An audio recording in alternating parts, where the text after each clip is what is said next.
Hello and welcome to the commerce at home. आज हमारा है लेक्चर नंबर 15 जिसमें हम पढ़ने वाले हैं चैप्टर 5 का सेकेंड पार्ट नंबर 1 हम लेक्चर 14 में पढ़ चुके हैं। पार्ट नंबर 1 लेक्चर 14 में पढ़ चुके हैं। आज हम पढ़ने वाले हैं लेक्चर 15 चैप्टर नंबर 5 का पार्ट 2। ठीक है। पार्ट 1 में क्रेडिट इंस्ट्रूमेंट्स क्या होते हैं ये पढ़ा था। उसका मैंने बताया था कितने टाइप्स के होते हैं ये पढ़ा था। टाइप्स कितने थे? 8 टाइप्स। कितने थे?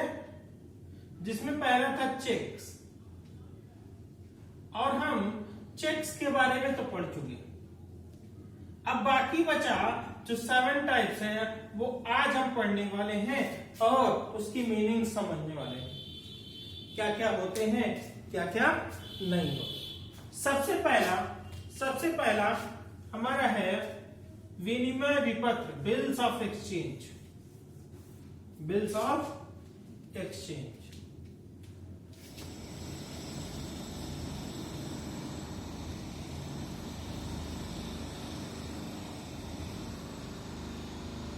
देखिए, बिल्स ऑफ एक्सचेंज क्या होता है?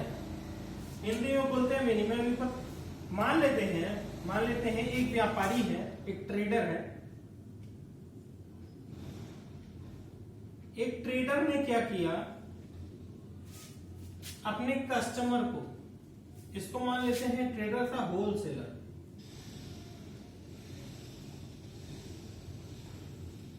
और इसने क्या किया, अपने व्यापारी मतलब एक रिटेलर को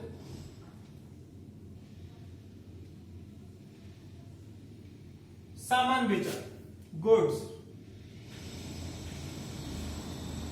सामान बेचा। उसने कहा कि ठीक है भैया, आप मेरे पैसे देने की बात, आपसे मैंने सामान मांगा, आपने सामान दे दिया, अब मैं पेमेंट दे दूंगा। उसने कहा ठीक है पेमेंट दे दो। उसने कहा अभी नहीं 3 महीने बाद। अभी नहीं 3 महीने बाद। होलसेलर ने क्या कहा, नहीं भाई ऐसा नहीं चलेगा, हमको तो पैसे अभी चाहिए। मैं कैसे भरोसा करूं तुम पे, तुम तो भाग जाओगे कल को, कहां ढूंढूंगा मैं तुम्हें। तो उसने क्या कहा, ठीक है भैया, अगर इस बात की दिक्कत है तो आप एक बिल बनवाइए।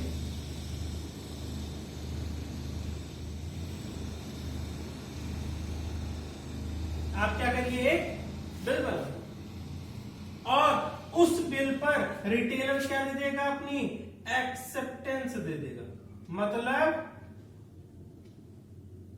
स्वीकृति दे देगा। स्वीकृति कैसे भैया, वो अपनी साइन कर देगा यहां पे आके।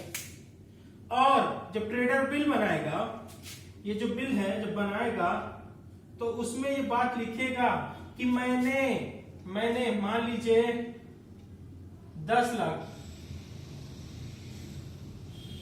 कितने का माल बेचा था, 10 लाख का। ट्रेडर बोलेगा कि मैं बिल बना रहा हूं, मैं ड्रॉर हूं, और एक आदमी है जो हमसे सामान लेके गया है, उसके ऊपर बिल बना रहे हैं। क्यों बना रहे हैं? क्योंकि उसने हमसे माल खरीदा ऑन क्रेडिट बेसिस, और बोला है 3 मंथ टाइम चाहिए हमको पेमेंट करने के लिए। अब इसमें ये सारी बातें लिख दिया, और ये भी लिख दिया कि 3 महीने बाद, 3 महीने में पेमेंट आ जानी चाहिए, वरना भैया कोर्ट तो है ही, हम वहां से पैसा निकलवा लेंगे। ठीक है, 3 महीने का टाइम मिल गया, बट अभी के लिए ट्रेडर चुप रहेगा या नहीं चुप रहेगा? अभी 3 महीने के लिए ट्रेडर चुप रहेगा कि नहीं चुप रहेगा? बिल्कुल चुप रहेगा। क्यों? क्योंकि इसने वादा किया हुआ है, एक बिल बनाकर बिल पे इसने साइन कर दिया, इसलिए कि भैया एक प्रॉपर डॉक्यूमेंट हो गया। इसको बोला क्रेडिट इंस्ट्रूमेंट। ये भी चेक की तरह होता है। हमने पैसा दिया क्या उसको? नहीं दिया, लेकिन पैसे के बदले कुछ ऐसा दे दिया जो पैसे के तौर पे अभी काम कर रहा। जब भी अच्छा, इसको 3 महीने के अंदर, 1 महीने के बाद ही मान लेते हैं इसने बिल बनाई 1 जनवरी को। अब 1 फरवरी को ही इसको पैसे की जरूरत पड़ गई। ये गया कि भैया पैसे दे दो। इसने कहा आप 3 महीने का टाइम मांगे थे, 1 को 3 समझते हो क्या तुम? 1 महीना हुआ, अभी 3 महीने कहाँ हो गए, तुम कहाँ चले आए? उसने बोला ठीक है, ये बिल लेके चला जाएगा बैंक। कहाँ चला जाएगा? बैंक। और वहां पे करा लेगा इस बिल को डिस्काउंट कराने का मतलब कि बिल यहाँ जमा कर देगा, कहेगा कि भैया एक बिल है मेरे पास, बैंक वाले भैया आप ये क्या करिएगा, बिल 3 महीने बाद 31 मार्च और 3 डेज ऑफ ग्रेस, वो तो छोड़ दीजिए, अभी 3 महीना मानो। 31 मार्च को एक आदमी आएगा, वो पैसा देगा आपको और देकर चला जाएगा। अभी मुझे पैसे की जरूरत है, बिल रख लीजिए और हमें पैसा दे दीजिए। भैया बैंक वाला क्या करेगा? 10 लाख की बिल है, पैसा देने की कोशिश करेगा, कुछ पैसा 10, 5,000, 15,000 कुछ काट लेगा। उसको बोलते हैं, जो काट लेता है उसको चार्ज का नाम दिया जाता है डिस्काउंटिंग चार्जेस। क्या बोलते हैं? Discounting charges. तो बिल किस कंडीशन में बनती है? जब एक आदमी दूसरे आदमी का पैसा बाकी हो और वो देने में विलंब कर रहा हो और वादा कर रहा हो कि हम कुछ टाइम में पैसा दे देंगे, लेकिन हमें विश्वास नहीं है कहीं वो भाग ना जाए, इसलिए हमने क्या किया, एक बिल साइन करा दी।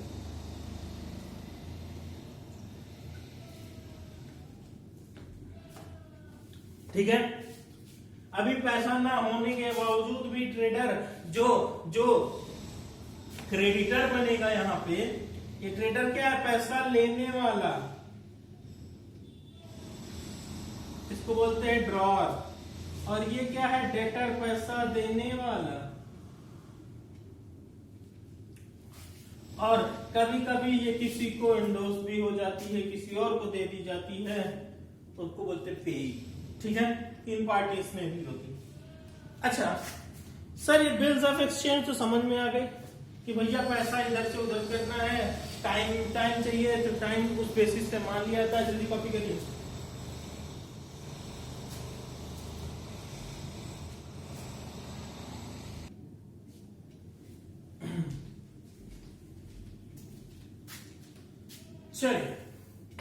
चलिए हम देखते हैं कि types of bill of exchange कितने होंगे।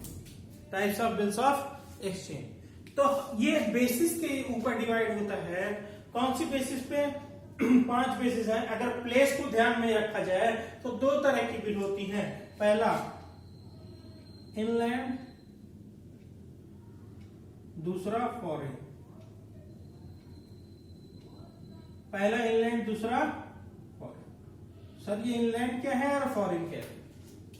ऐसे बिल जो बन भी रही हो इंडिया में और उसकी पेमेंट भी कहां हो रही हो? इंडिया में, उसको बोलते हैं इनलैंड बिल। क्या बोलते हैं? Inland bill. और फॉरेन बिल क्या? जो बन तो रही हो इंडिया में बट उसकी पेमेंट कहां होगी? फॉरेन में। उसकी पेमेंट कहां होगी? फॉरेन में। उसको बोलते हैं foreign bill. On the basis of period. अगर टाइम को देखा जाए तो 2 तरह की बिल होती है टेन्योर के हिसाब से। पहला होता है दर्शनी, मतलब बिल एट साइट।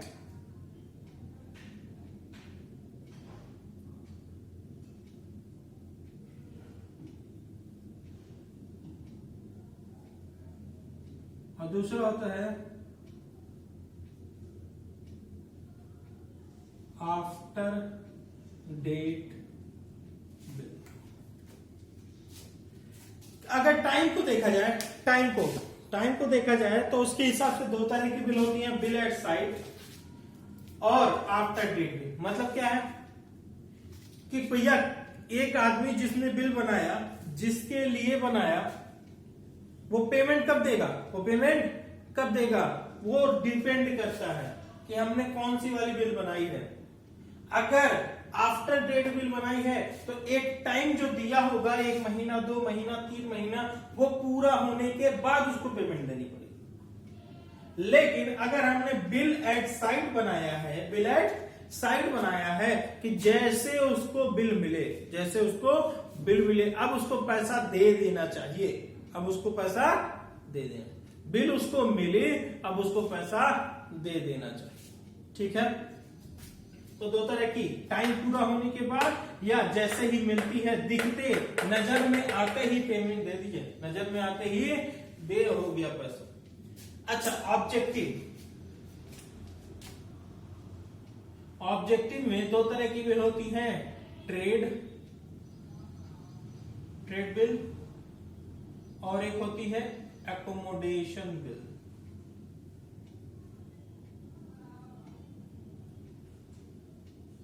क्या है ट्रेड बिल और क्या है एकोमोडेशन बिल?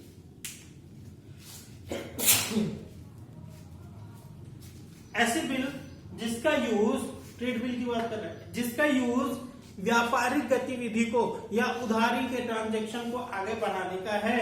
मतलब अभी जो एग्जांपल हमने लिया था कि एक ट्रेडर था, होलसेलर, जिसने माल बेचा रिटेलर को, ये दोनों व्यापारी थे, व्यापार कर रहे थे, माल खरीद बेच रहे थे। ठीक है, बट अगर एकोमोडेशन बिल हो तो भैया वो व्यापार में काम नहीं आती। हम और तुम्हारे ऊपर लिख सकते हैं, तुम मेरे दोस्त हो, तुम मेरे भाई हो, तुम मेरे बच्चे हो, तो एक दूसरे के ऊपर सहायतार्थ बिल, सहायता प्रदान करने के लिए एक बिल लिखी जाती है, वो होती है एकोमोडेशन बिल। ठीक है, अब on the basis of receiver के बेसिस पे अगर हम देखें तो भैया एक होती है बियरर, एक होती है ऑर्डर्ड। मैंने बताया था ना, बियरर चेक, जिसके हाथ में चेक होगा पेमेंट उसको मिलेगी। दो तरह की बिल लिखी जाती है, एक बियरर बिल, एक ऑर्डर्ड बिल। बियरर बिल क्या होती है? बियरर बिल होती है कि भैया हम पेमेंट उसको देंगे जिसके हाथ में बिल होगी, मान लो मैंने बिल लिखा, तुमने एक्सेप्ट कर लिया, अब तुम पेमेंट देते हमको, लेकिन जिस दिन पेमेंट देना था उस दिन बिल चोरी हो गई और एक आदमी दूसरा था, वो बिल लिया हुआ है, अब पेमेंट किसको मिलेगी? अगर वो बिल बियरर होगी तो उसको मिल जाएगी, अगर ऑर्डर्ड होगी तो उसमें ऑर्डर लिखा होगा कि किसको मिलना चाहिए, हमको, तो पैसा एक केस में हमको मिलेगा। बियरर जो बिल रहेगी तो उसको मिल जाएगी जिसके पास पेपर होगा, ऑर्डर्ड होगी तो जिसका नाम लिखा होगा सिर्फ उसी को पैसा मिलता है और किसी को नहीं मिलता। ठीक है, on the basis of payment दो तरह की बिल होती हैं बेटा, पेमेंट की बेसिस पे। देखते हैं कौन कौन सी। एक डीआर और दूसरा बिल्स रिसीवेबल और बिल्स पेएबल। भैया ऐसी बिल जो हमने लिखा था और आपको दे दिया तो आप पैसा हमको देने वाले, वहां से हमको पैसा मिलेगा। जिस बिल पे पैसा मिल रहा हो वो रिसीवेबल और जिस बिल पे पैसा देना पड़ेगा वो पेएबल। नाम ही देख लो, बिल्स रिसीवेबल और पेबल। जिस बिल पे पैसा मिलेगा वो रिसीवेबल और जिस बिल पे पैसा देना पड़ेगा वो पेबल। जल्दी जल्दी कॉपी कर लीजिए और कॉपी करके बताइए। आप लोग कमेंट जरूर कर दिया करिए कि हाँ सर समझ में आ। चलिए, ये तो खत्म हुई बिल्स ऑफ एक्सचेंज की बातें। अब हम पढ़ेंगे प्रॉमिसरी नोट। अपनी तीसरी बात, प्रॉमिसरी नोट, प्रतिज्ञा पत्र। हिंदी में क्या बोलते हैं? प्रतिज्ञा पत्र। शपथ लेना, प्रतिज्ञा। इसमें क्या होता है, मान लो दो पार्टीज हैं, एक पैसा देने वाली, एक पैसा पाने वाली। ठीक है, इसको मान लेते हैं डी, इसको मान लेते हैं सी, क्योंकि पैसा ये दे रहा है डेटर और पैसा ये पाएगा ये क्रेडिटर। ठीक है, इसने कहा भैया पैसा दे दो, इसने कहा पैसा दे दो। क्रेडिटर ने कहा अभी तो पैसे नहीं है, सॉरी डेटर ने कहा अभी तो पैसे नहीं है, बट मैं आपको एक पेपर बनाकर दे रहा हूं,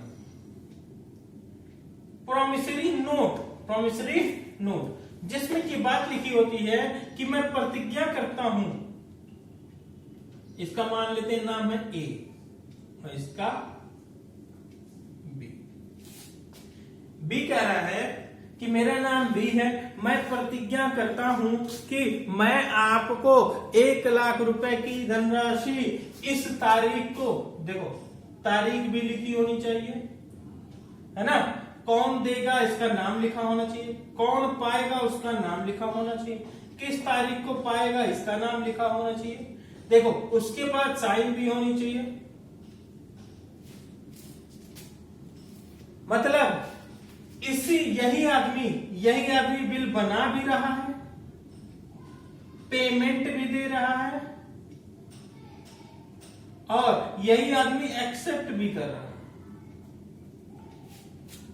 बिल बना भी रहा है, प्रॉमिसरी नोट बना भी रहा है और प्रॉमिसरी नोट एक्सेप्ट भी यही कर रहा है और इसको दे देगा ये प्रॉमिसरी नोट, क्योंकि इसने प्रॉमिस किया है, 2 महीना टाइम मांगा है और 2 महीने के अंदर इसने बोला है कि हम आपको पैसा दे देंगे, तो अब इसको पैसा देना ही पड़ेगा।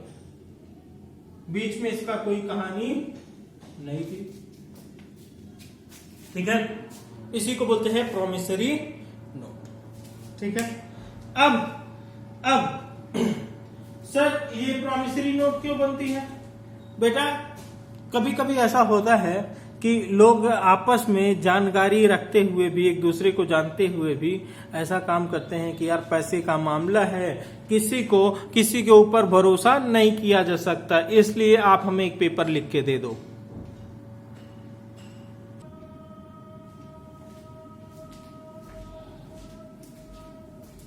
चलो, टाइप्स ऑफ प्रॉमिसरी नोट।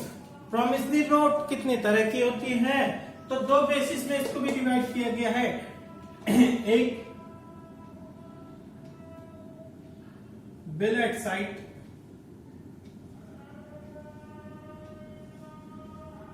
कैसे लिख दीजिए सिर्फ एट साइट और टाइम। भैया दिखते ही अगर पेमेंट करना पड़ेगा, दिखते ही अगर पेमेंट पाने का अधिकार हो जाएगा तो इसको बोलते हैं प्रॉमिसरी नोट एट साइट। अच्छा, जब एक टाइम दिया गया था, फिक्स टाइम पूरा होने के बाद, फिक्स टाइम पूरा होने के बाद अगर पेमेंट मिलनी है या देनी है तो उसको बोलते हैं प्रॉमिसरी नोट एट टाइम। अच्छा, on the basis of duty, on the basis of duty 2 तरह की होती है बेटा, एक सिंगल प्रॉमिसरी और एक joint promissory. Single promissory note, joint promissory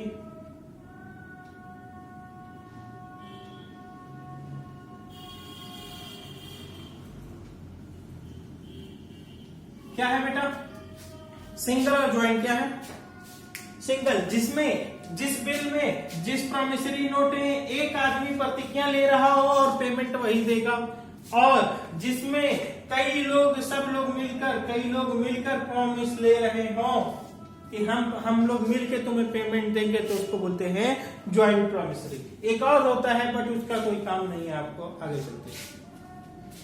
अगर एक आदमी वादा कर रहा है, प्रतिज्ञा ले रहा है कि हम पेमेंट देंगे, तो सिंगल प्रॉमिसरी। अगर कई लोग मिलकर वादा कर रहे हैं तो ज्वाइंट प्रॉमिसरी।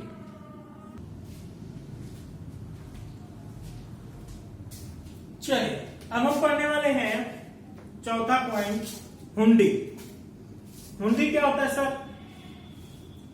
हुंडी में एक शर्त रहित लिखित प्रपत्र होता है जो देने वाला लिखता है, वही एक्सेप्ट करके दे देता है। अब बोल देता है कि हम आपको पैसा टाइम पर दे देंगे, ठीक प्रॉमिसरी नोट की तरह हो। बट इसमें ब्याज की बात भी आती है, ब्याज की बात, इंटरेस्ट की। क्यों? क्योंकि ये महाजन, साहूकार वगैरह यूज करते थे इसको। और महाजन साहूकार के बारे में तो आप सुने होंगे कि वो क्या करते हैं, लोन प्रोवाइड करते हैं। मान लो किसी महाजन ने एक को लोन दिया, एक किसान है, एक को लोन दिया। अब इसको कहा कि भैया एक हुंडी बना लो और उस पे साइन करके टाइम वगैरह लिख के हमको दे दो, क्योंकि हम तुमको लोन तो दे रहे हैं, उसके बदले में कुछ गिरवी नहीं रख रहे, तो हम क्या ले रहे हैं तुमसे, एक हुंडी लिखवा रहे हैं, ताकि हमको 2 महीने 4 महीने 6 महीने साल भर में हमको पेमेंट मिल जाए। अब ये चलन में नहीं है, बट होता ऐसे ही था। महाजन वगैरह क्या करते थे, हुंडी लिखवा लेते थे और टाइम से पेमेंट वसूल लेते थे। इसको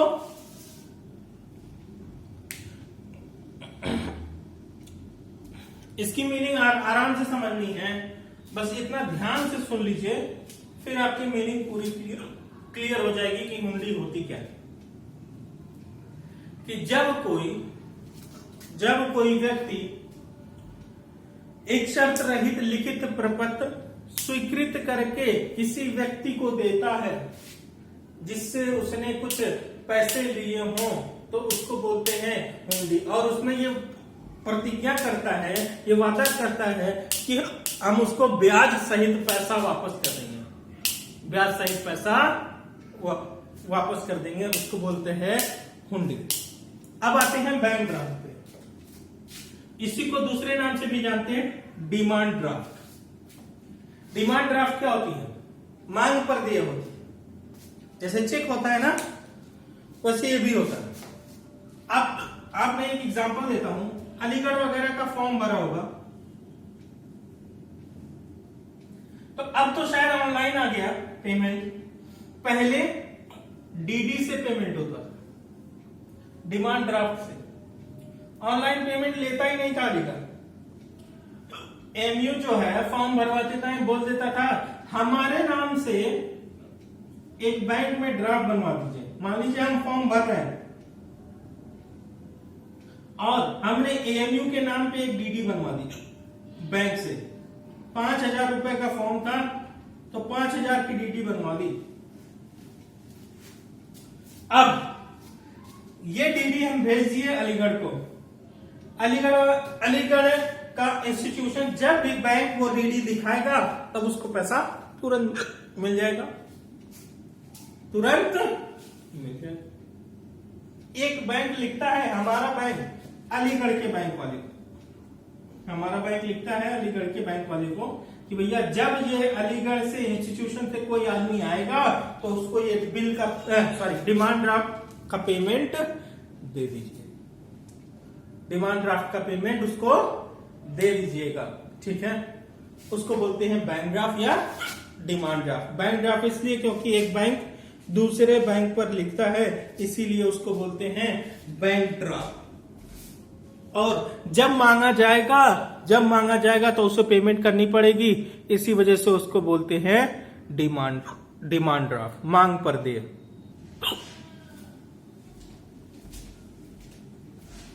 चलिए देखते हैं अगला पॉइंट हमारा छठवां है लेटर ऑफ क्रेडिट।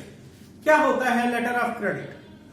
इसमें कोई पर्सन, कोई फर्म, कोई संस्थान या खुद बैंक ही किसी से रिक्वेस्ट करता है, अनुरोध करता है, किसी से रिक्वेस्ट करता है, यह रिक्वेस्ट लेटर होता है। मान लीजिए बैंक ने रिक्वेस्ट किया किसी आदमी से कि भैया आप 5 लाख रुपए किसी एक आदमी को देने का कष्ट करें, किसी एक आदमी को देने का कष्ट करें, या फर्म को देने का कष्ट करें, या कोई इंस्टीट्यूशन हो उसको देने का कष्ट करें। मतलब एक आदमी, एक पर्सन, एक इंस्टीट्यूशन, कोई भी हो सकता है जो दूसरे पर्सन या इंस्टीट्यूशन या एक आदमी को रिक्वेस्ट कर रहा है कि एक मुश्त राशि किसी को दे दी जाए 3 महीने के लिए, 5 महीने के लिए। अगर बोल दिया 3 महीने के लिए तो 3 महीने के लिए ही देनी है, उससे ज्यादा के लिए नहीं देनी। 3 महीने बाद वो पैसा वापस हो जाएगा, ठीक है। तो जब एक आदमी या पर्सन, इंस्टीट्यूशन कोई रिक्वेस्ट करता है किसी दूसरे से कि एक मुश्त राशि किसी को दे दी जाए, तो उसको बोलते हैं लेटर ऑफ क्रेडिट। ये 2 तरह के होते हैं, सर्कुलर या जनरल।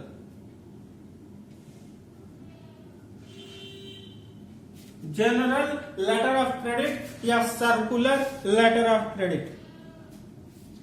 जनरल, जब एक व्यक्ति को रिक्वेस्ट की जा रही है, एक पर्सन जो है या बैंक जो है एक आदमी से रिक्वेस्ट कर रहा हो तो जनरल, और कई सारे लोगों से रिक्वेस्ट कर रहा हो, ढेर सारे लोगों से रिक्वेस्ट कर रहा हो, तो होता है circular letter of credit. Circular letter of credit. एक आदमी से रिक्वेस्ट हो रही है तो जनरल, और कई सारे लोगों से एक साथ रिक्वेस्ट हो रही है तो सर्कुलर। अच्छा, इसके बाद आता है ट्रेजरी बिल, कोषागार विपत्र। कोषागार विपत्र क्या होता है? ट्रेजरी बिल, खजांची बिल भी बोलते हैं इसको। आप पता नहीं कॉपी किए थे या नहीं, जल्दी से उसको पॉज करके बैक कर लीजिएगा और कॉपी कर लीजिएगा। चलिए, ये होता है ट्रेजरी बिल, खजांची बिल इसको बोलते हैं। खजांची बिल ये जो है, ये हमेशा सेंट्रल बैंक देने को तैयार होता है। इसको सरकारी हुंडी भी कहा जाता है, सरकारी हुंडी। भैया सेंट्रल बैंक हमारे यहाँ आरबीआई है, और मैंने बताया था आरबीआई के पास किसका पैसा होता है? गवर्नमेंट का। वो सारा काम धाम अपना गवर्नमेंट से ही रिलेटेड रखते हैं, आम जनता से रिलेटेड नहीं रखते। जब भी गवर्नमेंट को पैसे की जरूरत होती है कि भैया आरबीआई साहब, ये गवर्नमेंट गई आरबीआई के पास कि हमें एक बिल हमने बनाई है प्रोमिसरी नोट की तरह, खजाने में से पैसा निकलवाने के लिए, और हम प्रॉमिस करते हैं कि 3 महीने, 6 महीने, 9 महीने, 12 महीने, 3, 6, 9 और 12 कितने टाइम के लिए बनती है? कभी 3 महीने के लिए, कभी 6 महीने के लिए, कभी 9 महीने, कभी 12 महीने, हमेशा शॉर्ट टर्म की बनती है ये। ट्रेजरी बिल बनी और गवर्नमेंट ने उस पर स्टाम्प लगाकर दे दिया, स्टाम्प लगाकर आरबीआई को दे दिया, ताकि वो खजाने से कुछ पैसा निकालकर हमें लोन के रूप में दे सके, उधार के रूप में दे सके। तो जब गवर्नमेंट को पैसा चाहिए होता है तो बिल, जो प्रॉमिसरी नोट होती है, उसी प्रॉमिसरी नोट को ट्रेजरी बिल के नाम से जानते हैं। ऐसा कह सकते हैं, क्योंकि सरकार का खजाना है वो कोई और यूज नहीं कर सकता। सरकार अपने ही पैसे को निकालने के लिए एक बिल लिखती है और उसे वापस करने का वादा भी करती है। अच्छा, आखिरी है हमारा 8वां पॉइंट, हम अपने आखिरी पॉइंट पे पहुंच गए हैं। आखिरी है, पॉज करके इसको कॉपी कर लीजिएगा। IOU, ऋण स्वीकृति पत्र, IOU लेटर, IOU, इसको और दूसरे नाम से भी जानते हैं IOU। ये एक ऋण स्वीकृति पत्र होता है, ऋण स्वीकृति पत्र होता है जिसमें ऋण लेने वाला कहता है ऋणदाता को कि मैं तुम्हारा बकाया हूं कुछ पैसा, और टाइम पूरा होने पर, एक निश्चित अवधि पूरी होने पर हम तुमको पैसा वापस कर देंगे। इसी को बोलते हैं IOU लेटर, ऋण स्वीकृति पत्र। ये था हमारा 8 पॉइंट जो क्रेडिट इंस्ट्रूमेंट के थे। 2 पार्ट में मुझे बनाना पड़ा इसलिए, क्योंकि चैप्टर बहुत बड़ा हो जाता। आज की वीडियो और कल की वीडियो मिला लेते तो कम से कम 1 घंटा 40 मिनट की हो जाती, इसलिए मैंने 2 पार्ट में कर दिया उसको। चेक्स को पूरा अलग कर दिया है, चेक के बारे में जितनी भी नॉलेज थी सब अलग कर दी, और बाकी सारे क्रेडिट इंस्ट्रूमेंट को हमने अलग कर दिया। और अगर आपको मेरी वीडियोस पसंद आती हैं तो आप उसको लाइक, शेयर और सब्सक्राइब करिए, और शेयर जरूर करिए ताकि आपके साथ साथ बाकी सारे लोग भी पढ़ाई कर सकें। Good luck.